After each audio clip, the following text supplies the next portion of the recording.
সাংবাদিকবৃন্দ, আজকে আমরা আপনাদের সামনে উপস্থিত হয়েছি একটি অনাবৃত বিষয় নিয়ে। আমরা অত্যন্ত দুঃখের সহিত আপনাদের অবহিত করছি যে গত 5/8/24 পূর্বে কুলাঙ্গার স্বৈরাচার পেশি হাসিনা সরকারের দোসররা সারা দেশে নেয়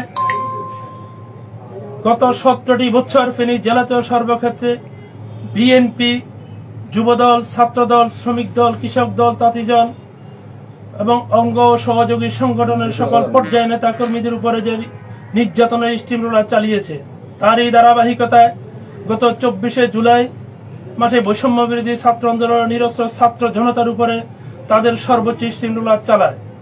গত 24শে আগস্ট সারা দেশে নেয়ার ফেনীর মহিপালে 14 বৈষম্য বিরোধী ছাত্র আন্দোলনে 14 জন ছাত্র জনতাকে নির্মমভাবে হত্যা করে এবং সহস্রাধিক ছাত্র জনতা মারাত্মকভাবে আহত হয়। আমরা অত্যন্ত দৃঢ়তার সহিত জানাচ্ছি যে গত 24শে আগস্টের হত্যাযজ্ঞের অন্যতম কুশীলব আবুল কাশেম মিলন খুনি হাজারীর ইশারায় সেদিন মহিপালে যে হত্যাযজ্ঞ চালিয়েছে তার অন্যতম অর্থ যোগানদাতায় আবুল কাশেম মিলন এখনো বহাল তবিয়তে রয়েছে কতিপয় স্বার্থান্বেষী মহলের অদৃশ্য মদদে। সে গতকাল ফেনী টু কুমিল্লা যমুনা গাড়ি নিয়োগকৃত কর্মচারী হয়ে নিজেকে যমুনা পরিবহনের মালিক হিসেবে দাবি করে।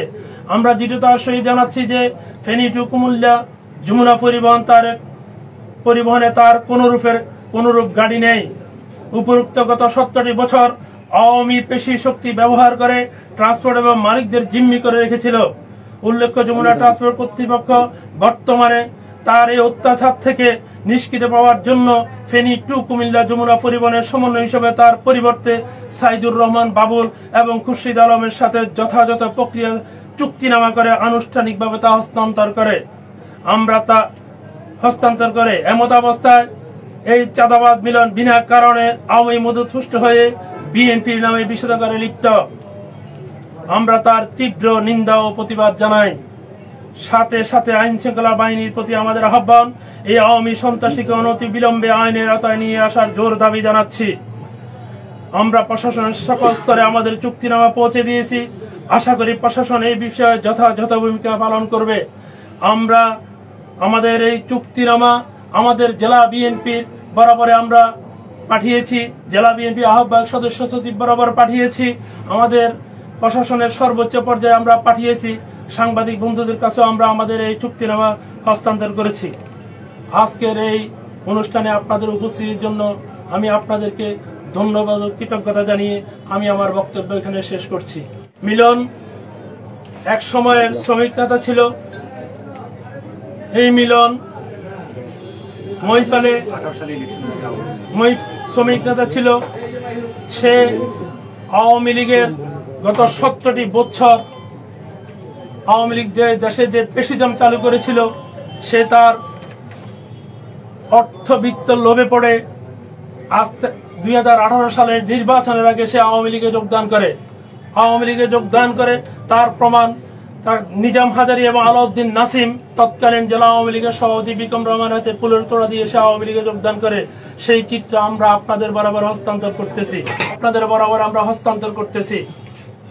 কিন্তু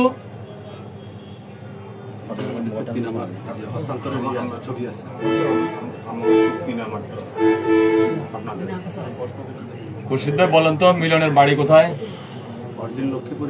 মিলনের জন্মস্থান ফেনীর বাইরে, ফেনী জেলার বাইরে লক্ষ্মীপুরে সে অবস্থান করে ফেনীতে।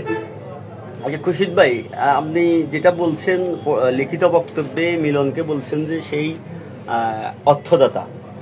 অর্থদাতা হিসেবে আপনাদের কাছে কোনো প্রবল আছে কিনা, অথবা এই যে ফেনীতে প্রায় বৈষম্য বিরোধী ছাত্র আন্দোলনের নিহত এবং আহতের ঘটনায় প্রায় 20টার মতো মামলা হয়েছে, এই মামলা কোনোটাতে মিলন ভাইকে আসামি করা হয়েছে কিনা, নাকি এখন আপনারা আপনাদের যখন নিজস্ব ব্যবসায়িক দ্বন্দ্ব আসি তাকে আপনারা এই অর্থের যোগানদাতা বলতেছেন?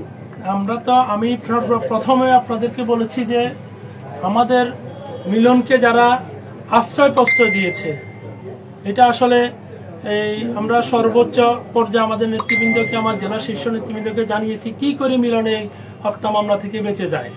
আমরা এই জিনিসটা আমাদের সর্বোচ্চ নীতি নির্ধারণকে আমরা জানিয়েছি, কিন্তু আমাদের তো আসলে জেলার সর্বোচ্চ পর্যায়ে আমার নেতৃবৃন্দ আছেন, তারাই এই ব্যাপারে আমার প্রশ্নের সাথে আপনার উত্তরটা হয় নাই। কি করে বেঁচে যায় এক কথা, আর তাইলে সে সংশ্লিষ্ট ছিল কিনা, চাইলে তার অবশ্যই তার প্রমাণ আছে। আমি বলি আপনাকে, অর্থদাতার অর্থ কেউ দিয়ে বলবে না যে আমি এখানে অর্থ দিচ্ছি। অর্থদাতা কখনো সে প্রকাশ করবে না যে সে যেই হোক প্রকাশ করবে না, কিন্তু আমরা তো এই শহরের মানুষ, এই মহিপালে আমাদের বাড়িঘর, আমরা এখানে অবস্থান করি। তখন তো অনেকে বাধ্য হয়ে অনেক কিছু করতে হয়েছে, এরকম কি না? না, আপনি যে কথাটা বলতে চাইছেন বাধ্য হয়ে, সে তো শ্রমিক দল করতো, আমরাও তো আমাদের উপরে আমরা অনেক মামলা নিয়ে ফেস করছি। আমরা বছর কারান্তরীণ ছিলাম, আমরা ঠিক মতো ফ্যামিলিকে, বউ বাচ্চাকে আমরা সময় দিতে পারি নাই। আমরা তো ওইদিকে কোনো লোকের প্রতি আমরা ওইদিকে পড়ি নাই। আচ্ছা ভাইয়া, জানে না জানিয়েছি, আমরা প্রশাসনকে জানিয়েছি, প্রশাসনকে অবহিত করেছি। আমরা প্রশাসন কি বলছে? প্রশাসন ব্যবস্থা নিবে। আচ্ছা, আপনারা কখন জানিয়েছেন সেই যে অর্থদাতা যোগানদাতা, এটা কখন জানিয়েছেন প্রশাসনকে? ব্যবসায়িক দ্বন্দ্বের পরে নাকি এর আগে? তার সাথে 5 তারিখের পরে? তাদের সাথে আমাদের কোনো ব্যবসায়িক কোনো দ্বন্দ্ব নাই, তার সাথে কোনো ব্যবসা বাণিজ্য করি না। আপনারা যে প্রশ্ন করছেন ব্যবসায়ী, তার সাথে আমাদের কোনো ব্যবসা বাণিজ্য নেই। প্রসাদ ভাই গত 17 বছর মিলনের ব্যবসা করেন। 17 বছর না, তার আগে থেকে। আচ্ছা, এতদিন পরে আসি আপনারা আবার মালিকানা দাবি করতেছেন। আমরা মালিকানা দাবি করছি না। যারা মালিকানা দাবি করতেছে বা এত 17 বছর তাইলে মিলন কিভাবে চালাইছে এই ব্যবসার টাকাগুলো? সে কি যারা বর্তমানে মালিক বলি আপনাদের কাছে এটা অনেকটা এজেন্টের মতো। হ্যান্ডওভার করে নাই টাকা। আমি আপনাকে জিনিসটা ক্লিয়ার করে দিই। এখানে মিলন তো যে পর্যায়ে আপনারা যে কথাটা বলতে চাইছেন, মিলন তো এখানে কোনো তাদের ব্যবসায়িক কোনো পার্টনার না, কথা বুঝিয়ে। মিলন এখানে একটা, তারা ব্যবসা করতে হলে যে কোনো জায়গায় একটা অফিস লাগবে, যা কিছু লাগবে, মিলনকে তারা এখানে এটা পরে দেখার জন্য তারা নিয়োগ করছে। তারা দায়িত্ব ছিল, হ্যাঁ ছিল। থাকার পরিপ্রেক্ষিতে সে তার আওয়ামী লীগে যোগদানের পরে তার পেশি শক্তিটা বেড়ে গেছে, কথা বুঝছেন?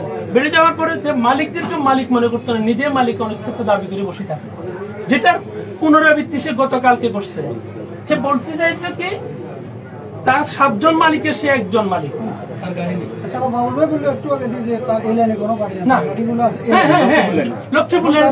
এটা আমরা চ্যালেঞ্জ করতেছি, সে যদি কুমিল্লা টু ফেনী এই লাইনে একটা গাড়ির মালিকানা প্রুভ করতে পারে, তাহলে তারটা আমরা সত্য হিসেবে মেনে নিই।